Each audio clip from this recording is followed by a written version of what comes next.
Estamos xa de volta no Galicia Informa, chega agora o tempo da conversa, o tempo da entrevista. Hoxe a nosa convidada é a conselleira de Facenda, Elena Muñoz.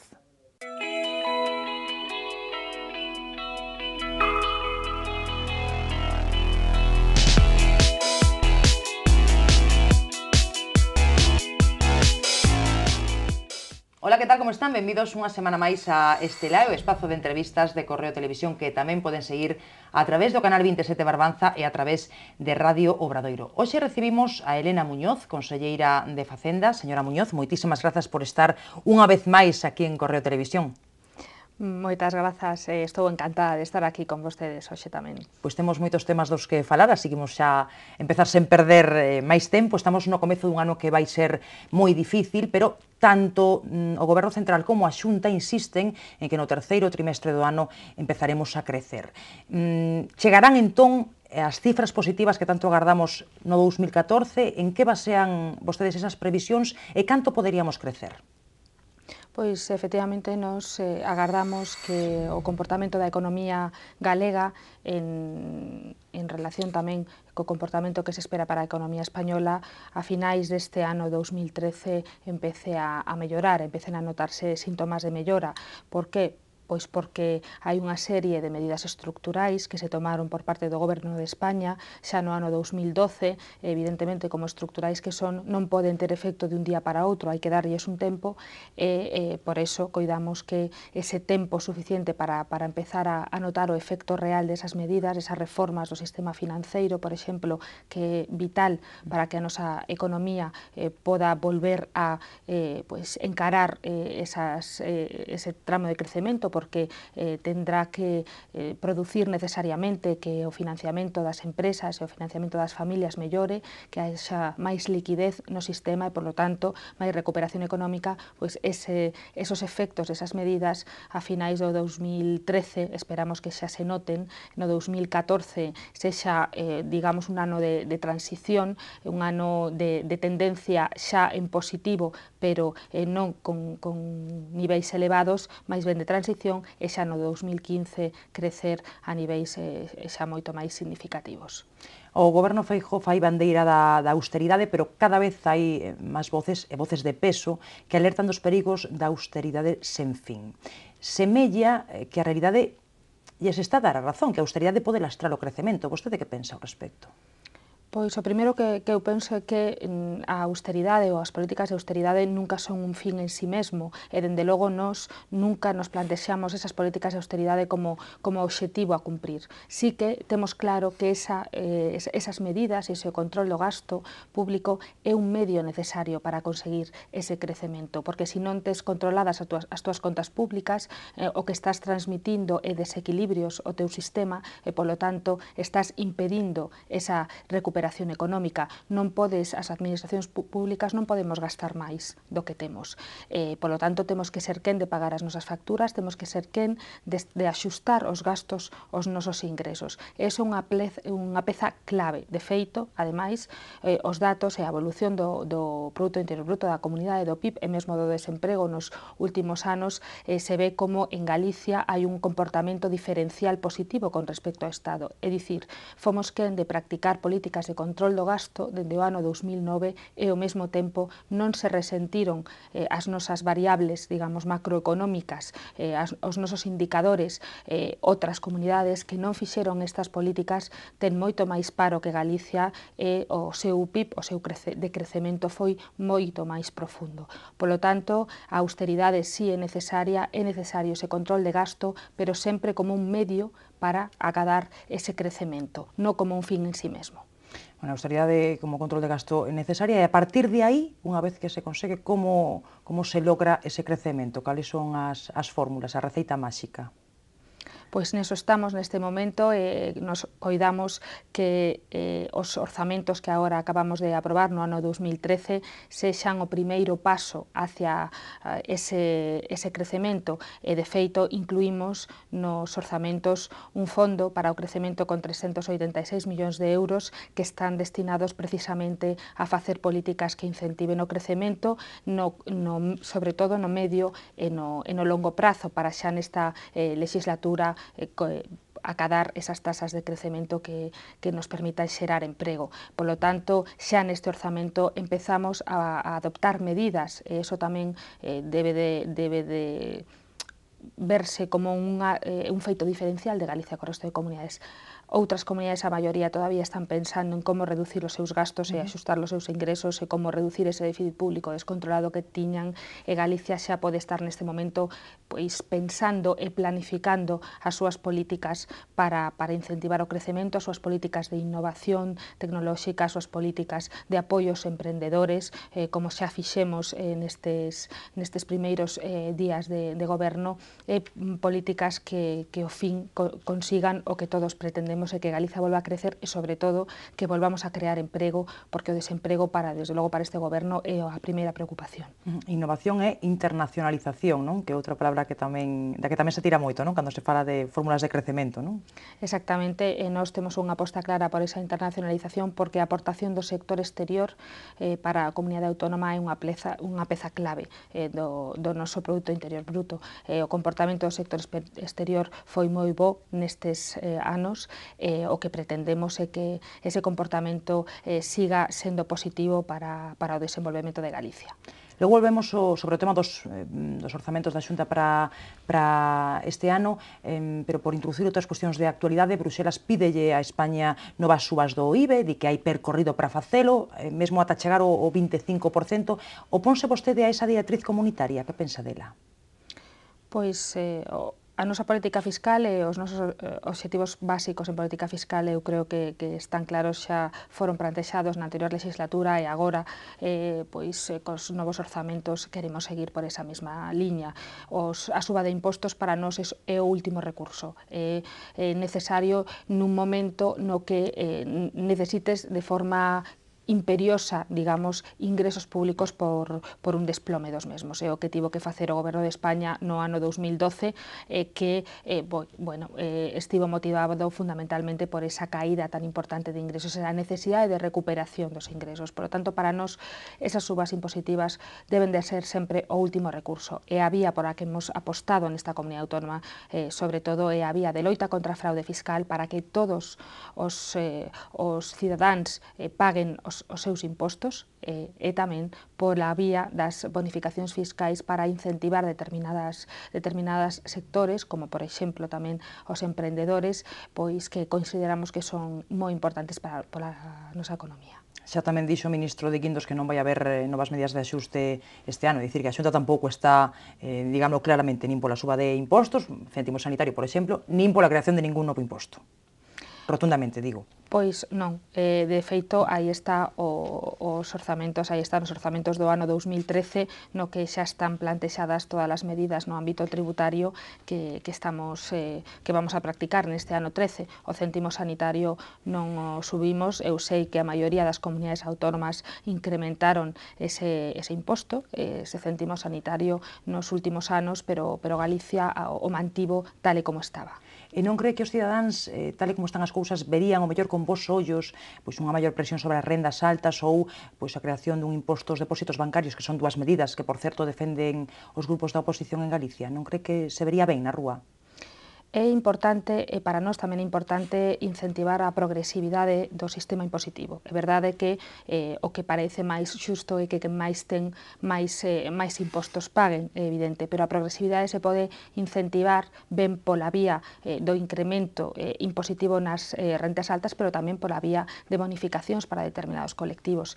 Nestes orzamentos do ano 2013, por exemplo, pois introducimos uns tipos reducidos e superreducidos para o imposto de transmisións patrimoniais e actos xurídicos documentados, que permite que determinados colectivos, as familias en determinadas situacións, familias numerosas, discapacitados, pois paguen menos impostos. Eso tamén é introducir progresividade no sistema. E, por outra banda, na liña de intentar acadar consensos coas propostas da oposición, chegamos a un acordo co Partido Socialista para o incremento do 20% do imposto de patrimonio da comunidade autónoma xa foi no momento de tramitación parlamentaria dos orzamentos, que tamén eso contribúe a incrementar a progresividade do sistema. O que non podemos facer é crear impostos que a normativa non nos permite. O imposto sobre depósitos bancarios é un imposto que foi regulado polo Estado a tipo cero e, polo tanto, cando a normativa nos di o sistema de financiamento das comunidades autónomas que cando o Estado entra a regular e crea fixa un tipo dun imposto ás comunidades non podemos regulalo e, polo tanto, pois ese imposto non se pode poner en Galicia neste momento. Galicia pechou 2012 cun déficit do 1,19%, 3 décimas menos do obxectivo fixado polo Goberno. Alberto Núñez Feijóo insiste en que somos exemplo de solvencia. En que se traduce, por cidadán que non sabe moito destas cousas, ese cumprimento do obxectivo de déficit? Pois, o primeiro lugar é, como dicía antes, que estamos axustando os nosos gastos aos nosos ingresos. Eso produce un efecto directo que somos quen de ter financiamento para pagar as nosas facturas, para pagar os nosos gastos. Por lo tanto, o cumprimento do obxectivo de déficit e o cumprimento continuado, como levamos facendo nos últimos anos, que levamos nunha senda de control continuado do déficit, fai que esta comunidade dispoña de liquidez para atender os seus compromisos, onde vemos que outras comunidades non poden pagar as facturas e teñen serias dificultades. Esta comunidade autónoma está pagando en prazos razoables aos seus proveedores esas facturas e, polo tanto, eso é un primeiro efecto claro de cumprimento do déficit público e, ademais, tamén non teremos que facer axustes adicionais, como xa anunciou o ministro Montoro, que terán que facer as comunidades incumplidoras. Eso supón que elas terán que facer reduccións de gasto adicionais, planes de axuste adicionais que esta comunidade autónoma non vai ter que facer novamente. E cando di que se pagan as facturas en prazos razoables, a que se refire exactamente? Como está a día de hoxe o pagamento? Pois neste momento estamos no último exercicio, no ano 2012, seguimos rondando os 50 días de prazo de pago dende a presentación desas facturas. Por lo tanto, seguimos mantendo en un ano especialmente difícil. Vivimos todos, este ano 2012 foi especialmente complicado para todas as administracións públicas, pois o feito de que Galicia sexa esa comunidade cumplidora que garante seriedade e rigor nas súas contas fai que pudimos colocar todo o noso programa de endeudamento xa no ano 2012 e, por tanto, ter liquidez suficiente para pagar esas facturas nese prazo razoable. Eso, pois, insisto, desgraciadamente, porque eu, dende logo, non me gustaría estar no lugar de outras comunidades, non o poden facer delas. Cando escoitamos que hai comunidades como Cataluña que non poden pagar as súas facturas farmacéuticas, pois vemos que esta comunidade autónoma, por exemplo, a factura de farmacia paga o día 20 de cada mes e a recebe o día 10, con lo cual está pagando en 10 días a factura farmacéutica e así outros moitos gastos, sobre todo priorizando sempre o pagamento dos gastos sociais, das subvencións a entidades sociais que máis necesitan, pois podemos facelo e podemos atender esas necesidades dunha forma, digamos, razoable e normal para non contribuir a xerar maiores problemas dos que moitas entidades xa están pasando a día de hoxe. E volvendo ao tema do déficit, por que non se apurou o límite de endevedamento? Porque a economía real quedou sen alo menos 175 millóns de euros. E iso é algo que tamén insisten grupos da oposición. Sí, eu escoitei diversas críticas, non? Por un lado... Tamén diversas cifras, non? Sí, escoitei que se critica que non chegáramos ao nivel do 1,5%, tamén escoitei que agora xa non éramos os primeiros en materia de déficit público, que se non nos sentíamos mal, pois sendo só a sexta comunidade autónoma en términos de déficit público. Eu creo que nos, aparte das cifras en concreto, que temos que fixarnos na política que estamos facendo. É certo que puxemos enriba da mesa unha serie de medidas no noso plan de reequilibrio, medidas de aforros, sobre todo en gastos correntes importantes, que tiveron un unha realización ou unos efectos moito mellores dos que inicialmente estábamos estimando. Eso fixo que finalmente ese déficit público se reducira aínda máis do previsto e por debaixo do 1,5%. Por exemplo, unha das medidas da Lei de Medidas do Empregado Público que fixemos no mes de febreiro e que co control do absentismo, que é unha medida que ten moitos bons resultados, pois permitiunos aforrar 26 millóns de euros en ese gasto de absentismo, en esa reducción do absentismo. Estamos en niveis moi por baixo do ano 2008, por exemplo, que baixamos, estamos en un 3,4% aproximadamente, cando estábamos por riba do 5% no ano 2008. Esas son formas de aforro tamén en gasto corrente, que nos permite ter uns números mellores, digamos, que outras comunidades autónomas. Xa que fala dos funcionarios, vanse librar de novos recortes?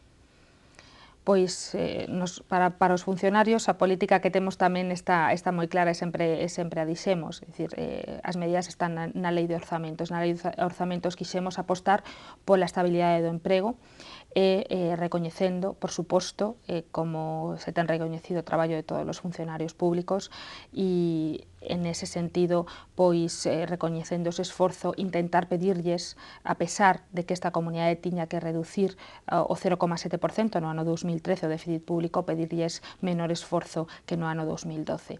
E finalmente, eso é o que vai pasar. É dicir, sí que tomaremos as medidas en relación co complemento específico de todos os funcionarios, pero no ano 2013 a realidade é que as súas retribucións totais serán superiores ás que recibiron no ano 2012.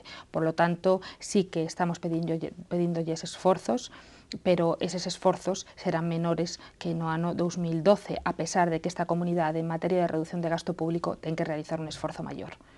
Falaba vostede do que se aforrou en gasto corrente. Hai aínda marche para actuar aí nese capítulo? Quedan aínda cousas que se poidan facer?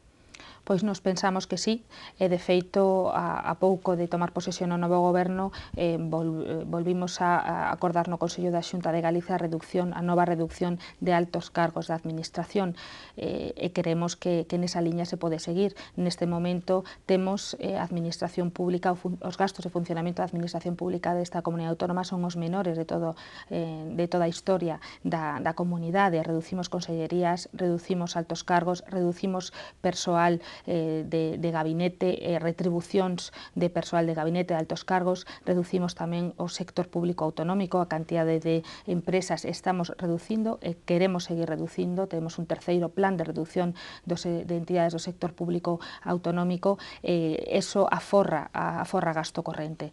Por esa liña queremos seguir. E tamén temos políticas de reducción de gasto nos consumos básicos da administración, como os pode tener calquera familia que ten que pagar a luz, que ten que pagar o teléfono. Pois nos coidamos que nesa vía podemos obter todavía moitos aforros. Por exemplo, os plans de racionalización enerxética, de eficiencia enerxética, que está por en marcha o Servicio Galego de Saúde, é unha forma de aforrar que nos permitirá aforrar moitos millóns de euros nos próximos anos. O Servicio Galego de Saúde supón case o 40% da factura enerxética de toda a comunidade autónoma, e, polo tanto, si podemos aforrar nese tipo de gastos a través de políticas de eficiencia, poderemos dedicar máis recursos aos gastos que realmente, as inversións que realmente necesita esta comunidade. Mesmo en alugueres se pode aforrar, ou non? Ou creo que teñen previsto tamén aforrar por aí, non? Efectivamente, é outro exemplo de reducción de gasto corrente. Xa levamos reducindo ese gasto en alugueres de forma moi significativa, máis de 2 millóns de euros na pasada legislatura, e agora temos un novo plan de reducción de alugueres que permitirá ter novamente aforros moi significativos, e de feito a partida dedicada a gastos de alugueres no orzamento de 2013 se reduce nun 10% con respecto ao ano 12, a pesares de que temos que facer fronte ao incremento do IBE do 21%. Por lo tanto, queremos seguir tamén por esa política de racionalización na utilización dos inmobles da comunidade autónoma. E tendo en conta o esforzo que se fai para cumprir co obxectivo de déficit, non senta mal que outras comunidades autónomas non fagan os deberes?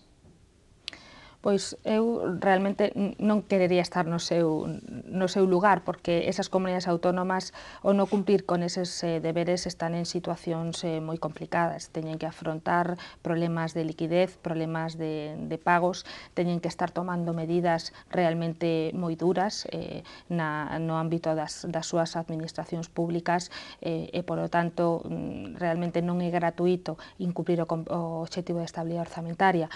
Como dicía antes, dende o propio Ministerio de Hacienda recoñeceron, ademais, dixeron expresamente que esas comunidades tendrán que afrontar novos programas de axuste. Por lo tanto, eu penso que esa non é a vía, e que o que é razoable é traballar por cumprir ese déficit público, traballar dende o primeiro momento. É verdade que ese déficit público non se pode reducir dun día para outro, que é un traballo pois continuado. Nos o que pensamos, e dende logo polo que venimos traballando dende o ano 2009, é moito mellor poder ter unha política planificada de reducción de déficit público, de reducción paulatina, como pois se ve que Galicia o está tendo nestes últimos anos, de reducción progresiva, sen grandes pois reformas ou grandes medidas que dañen máis a sociedade, senón tendo medidas pensadas e medidas para protexer os nosos cidadáns e poder decir, para nós tamén é importante, que os cidadáns, que os galegos e as galegas, en definitiva, non están sufrindo o que están sufrindo outros cidadáns de outras comunidades autónomas neste momento. Este ano o esforzo ten que ser aínda maior, con ese obxectivo que baixa ao 0,7%. Está xa previsto todos os recortes, de onde van salir eses cartos?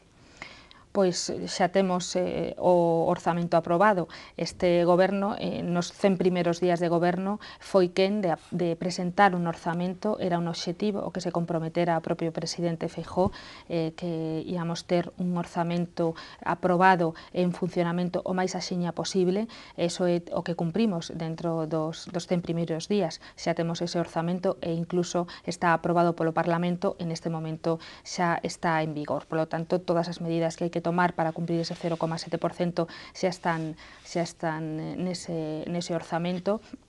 E nos o que coidamos é que ese orzamento, dende logo, traballamos para facer un orzamento realista que este adaptado á situación real de Galicia neste momento, uns ingresos reais, polo tanto tamén uns gastos adaptados a esos ingresos que realmente imos percibir, e un orzamento pois pensado para executar todo o ano.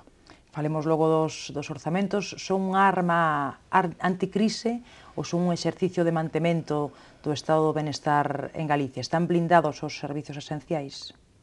Pois sí, según o que preguntaba, pois ten precisamente esa doble vía, ese doble obxectivo. Por un lado, blindar eses servizos públicos básicos novamente, incrementamos o peso no orzamento das prestacións de servizos públicos básicos, o 77% do orzamento está dedicado a políticas de servizos públicos, de sanidade, de educación, de servizos sociais. 8 de cada 10 euros que gastaremos neste ano 2013 estará dedicado a servizos públicos, porque este, sen dúbida, é un obxectivo fundamental deste goberno.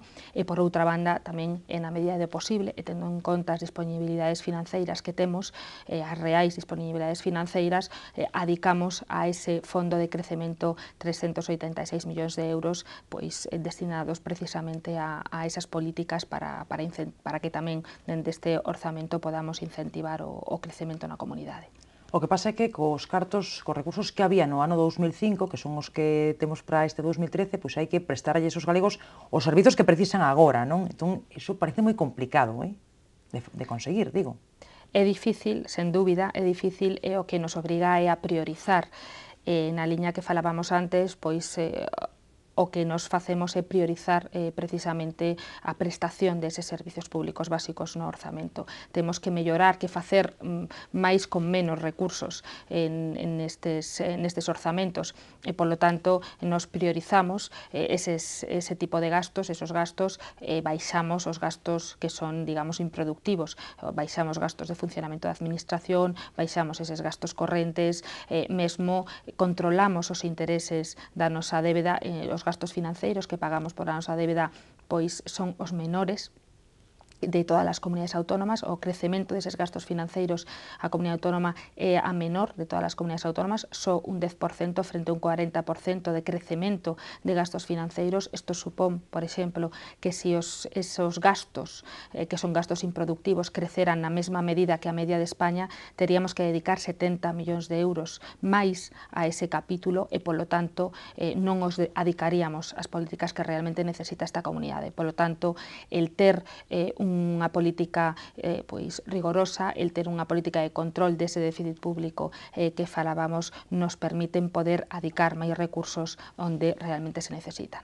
A oposición queixase de que os orzamentos saíron do Parlamento como entraron, que apenas se aprobaron emendas. Claro que hai que ter en conta que están nas antípodas do PP no que a solucións á crise se refire. Din de feito que estes orzamentos levan a Galicia ao rescate. A vostede que lle parece? Bueno, eu dixen, cando presentei os orzamentos na Cámara, no Parlamento, que nos estábamos abertos ás propostas que quixeran facer todas as forzas da oposición, pero evidentemente nos, unha vez que as recibimos, as temos que analizar. É evidente que hai determinadas propostas, determinadas emendas que nos non podemos estar de acordo con elas. Había emendas que pretendían, como antes dicíamos, a creación de impostos que non podemos crear e, polo tanto, ingresos que mesmo non vamos a recibir, dicíanme no Parlamento, pero hai que crealos, e esos ingresos, se sabemos que non van recibirse, os vamos a orzamentar. Eso é unha orzamentación realmente rigorosa? Pois non, nos por aí non queremos ir e non quixemos ir dende o primeiro momento. Tamén había propostas que incumplíamos o teito de gasto aprobado no propio Parlamento, superando, incumplindo os acordos desta comunidade autónoma no Consello de Política Fiscal e Financeira, é dicir, realmente esas propostas estaban bastante fora da realidade de Galicia neste momento. Onde podemos chegar a acordos, chegamos. Antes comentábamos o acordo do incremento do 20% do imposto de patrimonio, que se chegou tamén algún acordo importante en materia de naval, de apoio ao sector naval. E, polo tanto, nese sentido, con eses acordos, os orzamentos melloraron con respecto aos que se presentaron na Cámara. Por iso, desde logo, nós seguimos dicindo que estamos abertos ás propostas, a estudar todas as propostas que se nos plantexen, pero que, evidentemente, o que pedimos é que sexan propostas realistas e, dende logo, que sexan propostas que realmente estén pensando na Galicia que agora temos e o que necesita Galicia neste momento. E xa que falaba eu de rescate, estamos blindados ante unha posible intervención do Goberno do Estado? Hipotética intervención, mellor dito, posible. Pois neste momento, efectivamente, é un feito que Galicia está absolutamente blindada frente ao rescate. E, de feito, un exemplo é a colocación no mes de xaneiro de 1.000 millóns de euros de débeda pública en 4 días hábiles dende a autorización do Consello de Ministros, cumprindo o límite imposto polo Consello de Ministros en canto a tipos de xuro, e mesmo no día de onte tamén completando outros 200 millóns de euros que nos autorizaron o venres pasado tamén no Consello de Ministros, cun tamén obxectivo e con un límite de tipos de xuro máis baixo e máis exixente, pero que tamén fomos quen de cumprir. Polo tanto, en só 4 días hábiles novamente completamos o 100%. Eso significa que Galicia dispón de liquidez, que Galicia non ten que acudir a ningún mecanismo que o Estado puxo a disposición das comunidades autónomas para darlles financiamento cando non podían ir ao mercado, pero tamén suxeito a unha condicionalidade moi importante, a uns requisitos, a uns plans de axuste adicionais, e mesmo levando a propia intervención das contas da comunidade.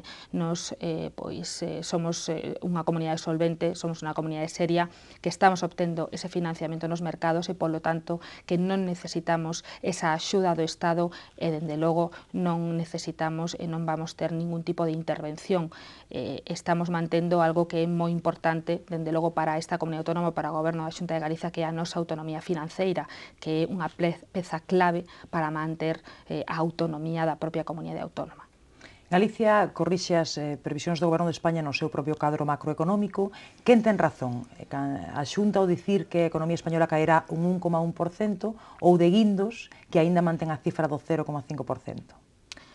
Pois ben, nos o que pretendemos cos orzamentos, como xa o fixemos en orzamentos pasados, é facer unhas previsións que nos parezcan o máis realistas posibles. En ese senso, sempre se tomaron como previsións para España unha previsión de consenso entre a previsión do Goberno de España e a previsión de organismos internacionais. Tendo en conta ese consenso ou esa cifra de consenso, nos entendemos que a economía española baixará o menos 1,1% neste ano 2013. En relación a ese comportamento, tamén mantemos que a economía galega que seguirá presentando un comportamento mellor que a economía española en 2 décimas, como xa pudimos comprobar no ano 2012, no que a economía galega mellorou en 2 décimas en relación ao comportamento da economía española, e tamén pensamos que ese diferencial se seguirá conseguindo no ano 2013. O ministro Montoro, do que vostede falaba antes, cargou contra actores, contra políticos, contra tertulianos, dicindo que non pagaban os seus impostos en España ou non cumplían adecuadamente cas súas obrigas fiscais. Danse casos semellantes en Galicia? Eu creo que todos os responsables públicos todos aqueles que teñen unha imaxe pública ante os cidadáns deben ser os primeiros en dar exemplo e cumprir coas súas obrigas. Polo tanto, eu creo que dende esa perspectiva a maioría, por non decir a totalidade dos responsables públicos e dos responsables políticos saben moi ben que teñen esa obriga, e eu creo que cumpren con esa obriga. Que futuro lle agarda a Nova Galicia, o banco, ante o actual panorama? O paso atrás na subasta de Cataluña Bank dalle esperanza ao plan castellano? Pois nosotros o que valoramos é que neste momento, o primeiro que valoramos é que neste momento Galicia todavía conta con unha entidade financeira propia, que ten un plan que ten 5 anos para executar ese plan, e que dende logo eles din que están en condicións de acadar eses investidores privados que permitan que esa entidade siga en solitario, siga en Galicia e siga dedicada ás empresas e familias galegas. E por eso nos mantemos esa confianza en o que nos din os xestores en ese plan castellano, como di vostede, e que sexan quen de sacar adiante a entidade e de acadar ese financiamento que permita esa continuidade e esa entidade para Galicia. En canto a Caixa, a nova Caixa Galicia, como Fundación Especial baixo tutela da Xunta, que por vir lle agarda? Pois evidentemente agora o escenario que ten a Caixa, agora a Fundación, convertida en Fundación, é un escenario diferente. As modificacións e a ampliación de capital feita polo FROP pois tuvo como consecuencia que a participación en Nova Galicia Banco da Fundación pois quedara reducida a cero. Eles presentaron un recurso contra esa decisión do FROP, que dende logo a Xunta de Galicia apoia, como tamén recurrimos por parte da Xunta de Galicia a valoración que se fixo no seu día da antiga Caixa. E dende logo esperamos que si ese recurso vai adiante, se admiten ese recurso, todos os cartos que veñan sexan destinados a esa obra social, sexan destinados á Fundación agora na que se convertiu a Caixa Galega. E agora a Caixa o que ten que facer, ou a Fundación o que ten que facer é deseñar a súa actuación, ten un plan estratégico, adaptar ese plan estratégico, facer un plantexamento de volta ás orixen, centrándose sobre todo na obra social, evidentemente adaptando o seu traballo e as súas actuacións á nova realidade económica que neste momento eles van ter. E no tema das preferentes, o que tamén temos que falar, ainda que sexa brevemente, porque estamos xa rematando, os afectados exixen que se cese os políticos que avalaron a fusión das caixas. Que lle parece a vostede? Pois eu, dende a Xunta de Galicia, sempre estivemos apoiando os afectados polas preferentes. Fomos a única e a primeira comunidade autónoma que tomou medidas para apoiar os afectados a través da vía de arbitraxe. Que logo se imitou. Logo se imitou por outras administracións.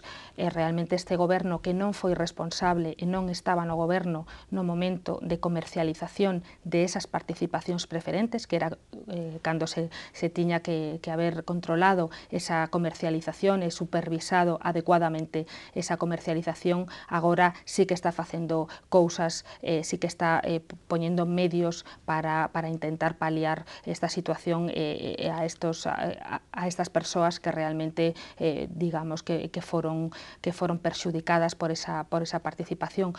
Esa vía de arbitraxe está a día de hoxe pois funcionando, e máis de 13.500 familias galegas xa recibiron de feito real, digamos, eses cartos que tiñan invertido en participacións preferentes. Polo tanto, nese sentido, este goberno seguirá traballando. Ligar o problema das participacións preferentes coa fusión das caixas galegas creo que é un erro que claro, e que o que temos que intentar, e todos os responsables públicos temos que intentar apoiar a esos afectados, es axudarles na medida do posible e non utilizarlos para outras guerras diferentes que non teñen moito que ver coa necesidade, coa situación de necesidade que neste momento eles se atopan.